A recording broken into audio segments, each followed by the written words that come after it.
save the lost and get glory to yourself. We ask in Jesus Christ's name. Amen.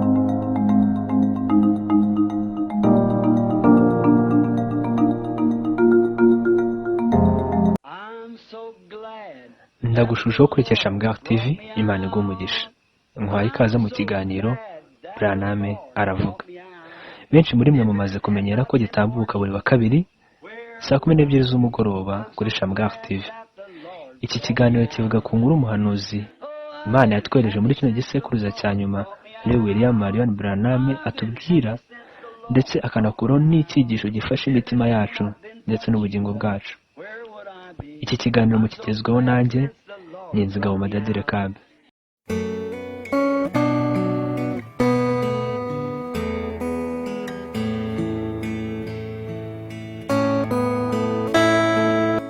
Nk'uko mubibaze kubimenyera abakunzi ba Mbwa TV, uyu munsi nabwo turavuga ku nkuru dusanga mu kibwiriza umuhanuzi William Marion Branham yabwirije mu 1952 tariki 9 z'ukwa 9 akita in his presence, cyangwa se tugerekeranyije mu kinyarwanda mu kugaragara kwe.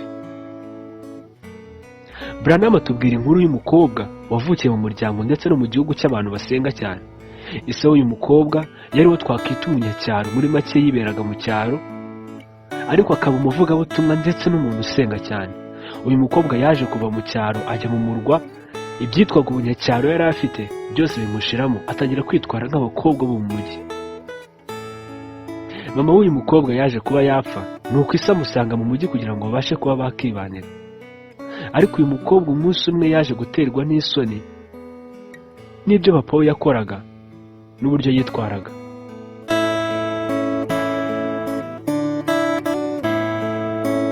Mu buzima busanzwe uyu musaza yarabyukaga agafata ifunguro rya mu gitondo hamwe n'umukobwa we, yarangiza akifatira Bibiliya ye akayisoma.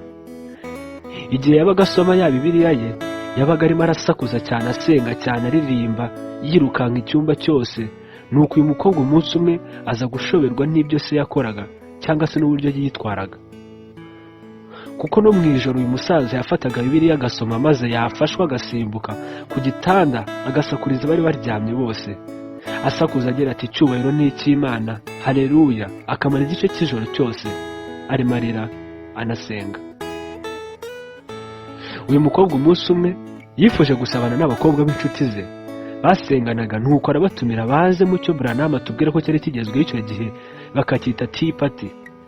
Tugerekeranyije mu kinyarwanda cyari ikirori wahuriragamo n'inshuti zawe mugasabana musangira icyayi.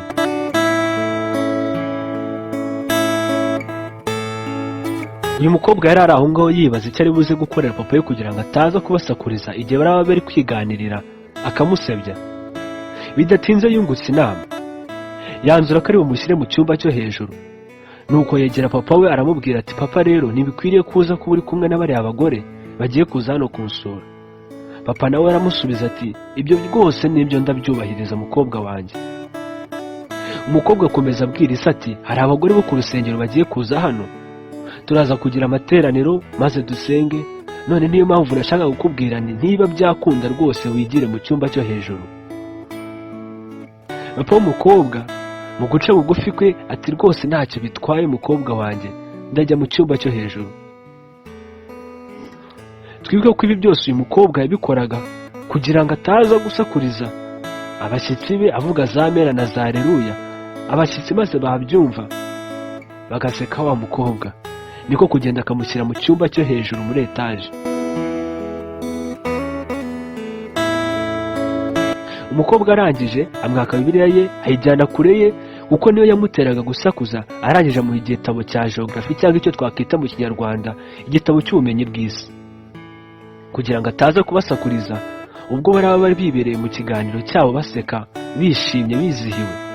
Nuko abwira papa we ati, usome kino gitabo kuko gikubiyemo ubumenyi bwose n'amabanga yose ku bijyanye n'isi. Papa aramusubiza ati, biraza kunshimisha rwose gusoma kino gitabo. Abashyitsi bari hafi kuza aramubwira ati, rero papa izamukire ube wisomera icyo gitabo, maze abashyitsi nibagenda uraza kugaruka rwose muri salo ukomeze wisomere Bibiliya yawe. Babyumvikanaho rwose nta mpaka zibaye.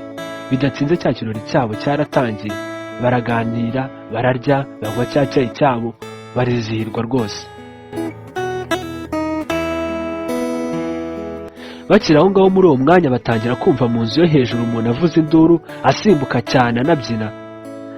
Ndetse igitandukanya inzu yo hasi n'iyo hejuru, cyangwa se icyo twakwita mu ndimi z'amahanga slabu cyangwa se dare, kirimo kirahungukaho uducanga twinshi.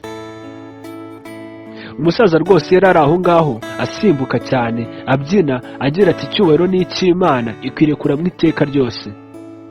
Abo bagore batangira kwibaza ibibazo byinshi, bibaza ikintu kirimo kirabera mu cyumba cyo hejuru.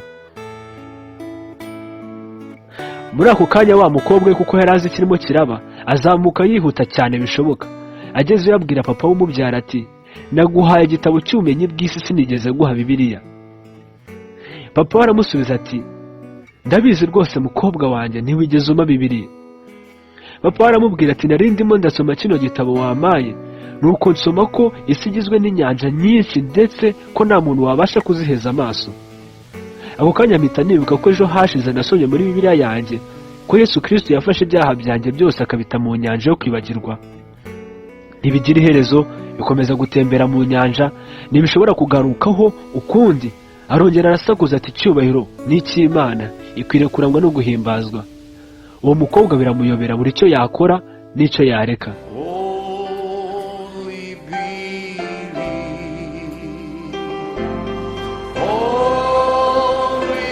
Wowe ukurikisha Bw'Isi TV, reka twumve icyo umuhanuzi Imana yatwereje muri kino gisekuruza cya nyuma ariwe Branham atubwira. Mu kibwiriza cyavuzwe ruguru, Branham atubwira ko Imana ifata ibyaha byacu ikabijugunya mu nyanja yo kwibagirwa. Mu by'ukuri biba bimeze nk'aho bitigeze no kubaho. None ubu ngubu turiho kubw'ubuntu bw'Imana binyuriye mu mwana wayo Yesu Kristo wadupfiriye. Turera, turaba umwimerere, neza tumeze nka we. Imana ntireba twebwe, ahubwo ireba umwana wayo Yesu Kristo. Branham akomeza atubwira ati, rero ntidukwiye gutekereza ku byaha byacu, kuko byose byakuweho kera. Ubu biri munsi y'amaraso y'umwami wacu Yesu Kristo. Mwene data, ntukihe gutekereza ku byaha byawe, ni ukuri byose byakuweho, kandi nibiri no mu bitekerezo by'Imana. Yaranabyibagiwe rwose, ntishobora kubyibuka ukundi. Ni naho ngaho dusoreje kino kiganiro Branham aravuga cy'uyu munsi. Ndagushimiye wabanye natwe, musaba ngo nimba uri mushyashya kuri Bw'Isi TV, usige ukoze subscribe kugira ngo ubashe gukomeza gukurikirana ibiganiro byacu buri munsi. Mushishikariza kandi kudukurikirana kuri Facebook, kuri Twitter, Instagram, hose wandikamo Bw'Isi TV. Imana ibahe umugisha, naho ubutaha.